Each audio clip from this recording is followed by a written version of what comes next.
সুতরাং অপরাধী যদি সেই হুজুর যদি অপরাধী হয়ে থাকে আমরা দৃষ্টান্তমূলক শাস্তি চাই।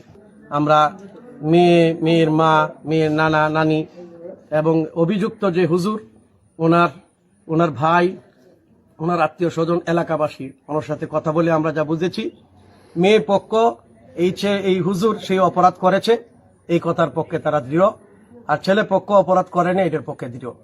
আমরা আশা করি আসলে প্রকৃত অপরাধী কে এটা আমরা এখনো বুঝতে পারি নাই। আর এই মর্মে যেহেতু একটা মামলা হয়েছে, মামলা তদন্তাধীন আছে এবং আমরা আশা করি সরকার দ্রুত তদন্ত করে আসামির ডিএনএ টেস্ট এবং ওই যে সন্তানের, ওই গর্ভস্থ সন্তানের ডিএনএ টেস্ট করার মাধ্যমে প্রকৃত অপরাধীকে চিহ্নিত করা হবে। আমরা আশা করি এই ঘটনাকে কেন্দ্র করে কেউ যেন গোলাপানিতে মাছ শিকারের চেষ্টা না করে, মাদ্রাসা শিক্ষার বিপক্ষে যেন অবস্থান না দেয়।